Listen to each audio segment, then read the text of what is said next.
शहाबुद्दीन साहब से मुलाकात है, तो शहाबुद्दीन साहब पीछे आ गए हैं। जी सर। सलाम अलैकुम। वालेकुम। थोड़ा सा गुस्सा निकालने की इजाज़त है? बिल्कुल गुस्सा नहीं, ऐसी प्यार में, ऐसी प्यार में शायरी होना है, मेरा हक है। सर शाबाश है आपको, आप हमारे लिए कुर्बानी देते हैं, आप निकलते हैं सड़क पे, आपकी जान की कीमत है सर, आपकी जान कीमती है, वरना हमारा क्या, हम तो खाली टैक्स देते हैं, काम करते हैं, घर चले जाते हैं। वीआईपी मूवमेंट से हमको इतना आराम है, यानी वीआईपी मूवमेंट, मैं 3 दिन से आराम कर रहा हूँ सड़क पे। दफ्तर से थका हुआ घर निकलो, सड़क पे 3 घंटे कम से कम आराम मिलता है, बाइक से उतर के सड़क पे बैठ जाओ, आराम से ठंडी ठंडी हवा लगती। वीआईपी मूवमेंट जब तक इनक्लोजर तक पहुंच के बैठ नहीं जाती, हमें आगे नहीं बढ़ाया जाता। ये अच्छी बात है, क्योंकि हमारी जान की कीमत, सर हम तो टैक्स देते हैं, नौकरी करते हैं, असल काम आप करते हैं। सुबह ही सुबह 2 बजे आप सीट पे आके बैठते हैं और रात गए शाम 6 बजे तक बैठे रहते हैं, ये हमारे लिए आप करते हैं सर। आप अच्छी बात है सर, फंसाए कीजिए, आराम होता है, लेकिन एम्बुलेंस को निकल जाने दिया कीजिए। हमारी खाला फंस गई थी एम्बुलेंस में, बताइए, एम्बुलेंस तो खड़ी रह गई, खाला गुजर गई। मेहरबानी कीजिए। अब बात यह है कि जब से आँखों पे लगी ऐनक, जब से आँखों पे ऐनक लगी, जहर लगने लगी है घर वाली, बेवा क्या हुई पड़ोसन हमारी, जहर लगने लगी है घर वाली।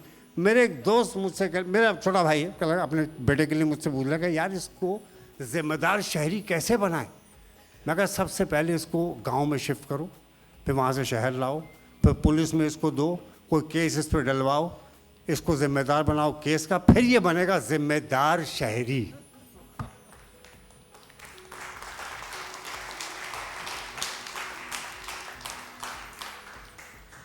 हमारे छोटे भाई हैं सरकारी मुलाजिम, बीमार हो गए, डॉक्टर ने कहा कि भाई बहुत आराम करना है, तो मैं किसी काम को हाथ नहीं लगाना बेटे, फुल आराम करो। उसने अगले दिन से टाइम पे दफ्तर डालना शुरू कर दिया।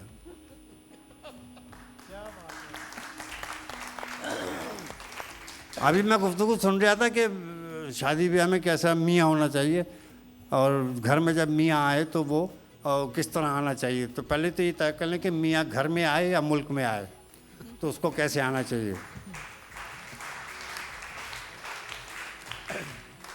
और मियाँ जब भी घर में आए उसको मुस्कुराते हुए आना चाहिए। मियाँ मुस्कुराए ही नहीं, इस बार तो मियाँ मुस्कुराए ही नहीं, कौम तरह से नहीं, मियाँ मुस्कुराए।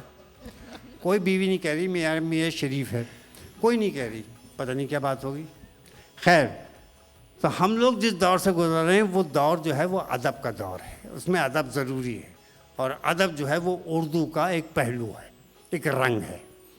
तो उसमें मैं एक अर्ज़ की थी एक जगह, मैं क्योंकि मैं गालिब के मुकाबले का शायर रहा हूँ, कभी कभी गालिब से मेरी बड़ी लगती थी।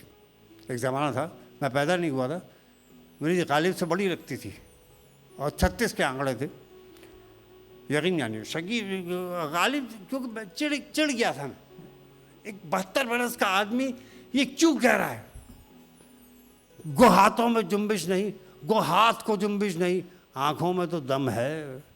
अब तुम्हारा क्या काम है इन कामों से। अब यार कैद यहाँ भी चैन नहीं, लोग बोल दो ठंडा पानी शाम में हो जाएगा, भेज देंगे, बार बार बैले बजा रहे आगे। मैंने शेयर किया था गालिब की मुखालफत में, उधर सुन लीजिए, फिर मैं आपसे इजाज़त चाहता हूँ। और आखिर में बेवफाओं से मैं अब्दुल हकीम नासिफ की ज़मीन में मुखातिब होकर जाना चाहता हूँ।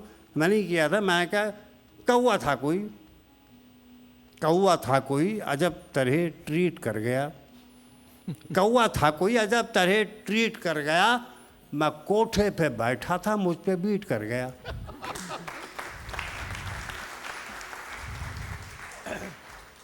एक दोस्त ने पूछा हुआ क्या माजरा, मैं बोला वही कमबख्ता हरकत रिपीट कर गया।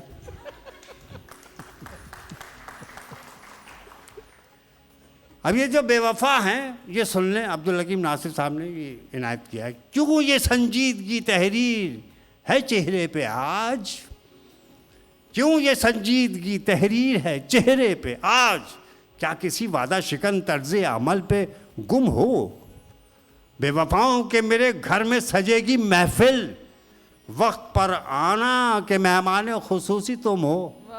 आला वर्ष